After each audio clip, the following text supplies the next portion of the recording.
We do this every Martin Luther King Day, but it never gets old because it's rarely brought up in mainstream circles, if ever, actually. I mean, sometimes you hear this on the fringes, in new media. The real politically incorrect truth about MLK, in his own words, but mostly we get the sanitized version. So the sanitized version is, Dr. King fought for equality for everybody, which he did, of course, but that's where it ends. So he was just saying the most obvious things in regards to race in America. So, hey, it's incorrect and wrong and morally abhorrent that we separate the races, we have segregation in the South, and, what we need to do is judge people by the content of their character, not their skin color. And again, totally correct about that. And we've gotten to the point now that in polite society, even in establishment circles, they file that under the duh category. Now, whether or not we live up to that is a totally separate question. But the idea in theory, even honestly, even most racists would agree that, well, obviously on paper we should all be equal. I mean, even if I have bad feelings about other races and I think they're less than my race, well, I mean, obviously on paper, the idea that we force them to use different water fountains, or you don't allow them on the same side of town, or you lynch somebody for no other reason other than the color of their skin, even I'm against that. So we've gotten to that point.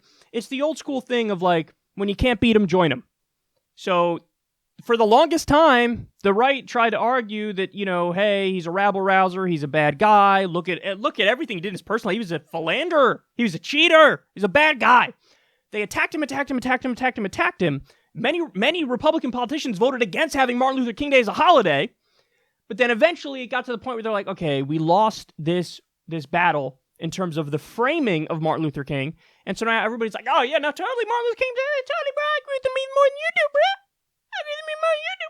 He would have voted Republican, bro. So now they try to co-opt the legacy because they know, hey, we can't beat him, so we're going to join him.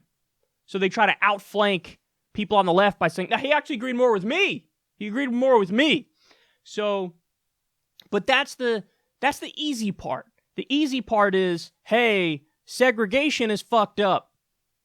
Yeah, it is. Hey, we should treat everybody equally. Yeah, we should. That's the easy part. Everybody agrees that. Everybody nods along. But notice that's all you hear about MLK. You're led to believe the guy never said a word outside of that stuff about politics in his entire life. Nothing could be further from the truth. And I would argue that the same way that we file everything he said about race under the duh category now, honestly, the rest of his politics, I also file under the duh category, but ask yourself why you never hear about this. So, with that being said, let me give you some quotes. Listen to what he said about Vietnam, the war in Vietnam. Quote, the U.S. government is the greatest purveyor of violence in the world. A nation that continues year after year to spend more money on military defense than on programs of social uplift is approaching spiritual death.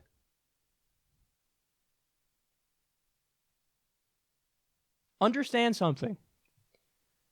Towards the end of his life, before he was killed, and by the way, he was killed when he was fighting for working people, working across racial lines for class solidarity, he was despised by the establishment. Okay?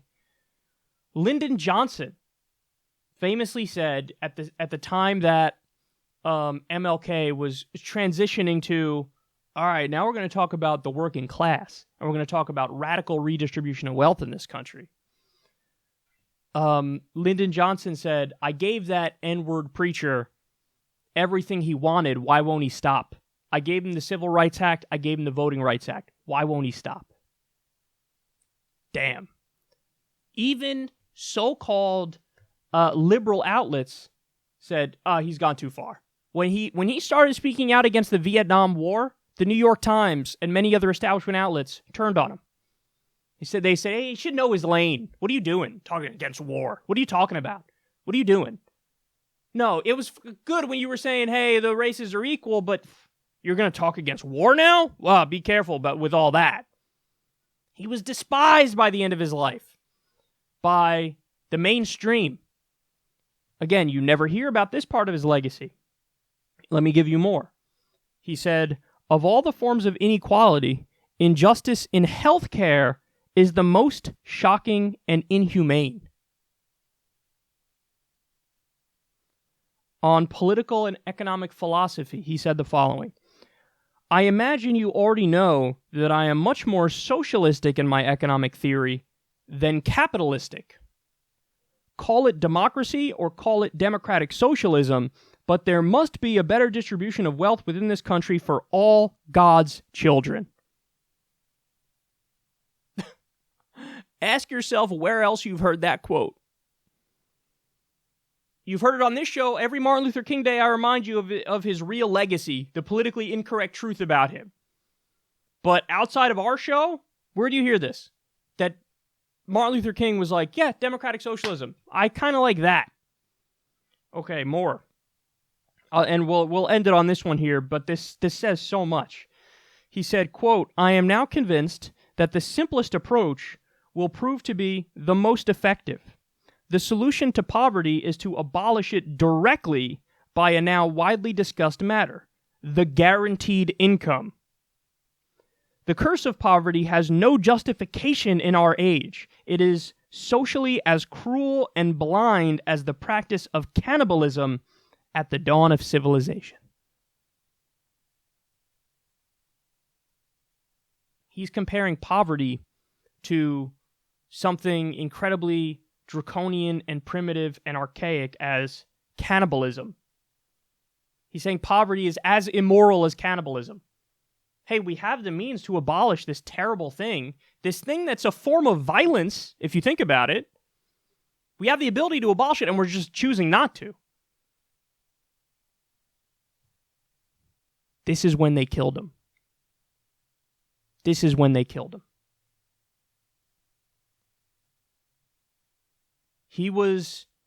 At first he was hated when he started talking about racial equality. Then, I forget how the old saying goes, but it's like, first they laugh at you, then they fight you, then something, then you win. Then they smear you, then you win. Something like that. I'm fucking that up. But you could see that arc when it came to his stuff on race. When it got into economics, and when it got into foreign policy, when it got into political philosophy, they weren't playing anymore. They said, we're not even going to give you the opportunity to let this catch on and for you to notch another victory. And for you to succeed in maybe making America a thriving social democracy. If MLK was alive longer and we transitioned the civil rights movement into a social democratic movement, using the same rights-based language to get universal health care, universal college, universal basic income, also known as Social Security for all.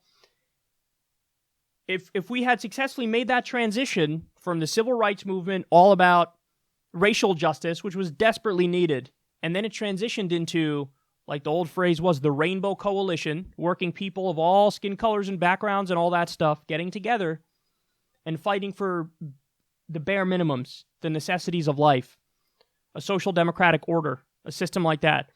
There's a chance that his legacy would have continued and he would have succeeded on that front, being one of the leaders of this massive grassroots movement from the bottom up, fighting for those things. But what everybody needs to take away from this segment is this. Why is it you only hear about one aspect of his legacy when he was crystal clear and on the record about the rest of his legacy, but that part is ignored? Totally ignored. Any mainstream outlet talking about MLK today, I guarantee you, they won't bring up that he's a supporter of universal health care, of universal basic income, that he called the United States government the greatest purveyor of violence on earth today.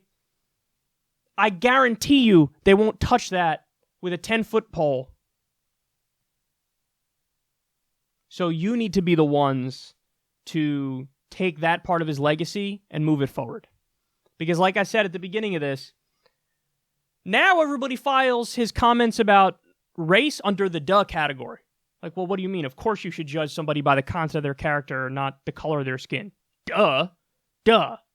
Like, that's a given, and that's one of the reasons why we love this guy. That was obvious, but at the time it wasn't so obvious because the society did not do that. But equally duh is, hey, maybe we should try to abolish poverty, and it's fucked up that poverty still exists when we have massive wealth creation. Maybe it's time for universal basic income. Maybe it's time for universal health care. Maybe it's time for universal education. Maybe it's time to end our offensive wars of aggression. So we need to carry on his legacy. Because I think it's all important, and I think it's all correct. He's one of my heroes. He really is.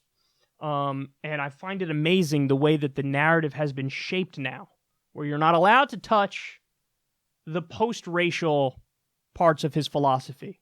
And that's downplayed, and that's ignored. Think about why that is.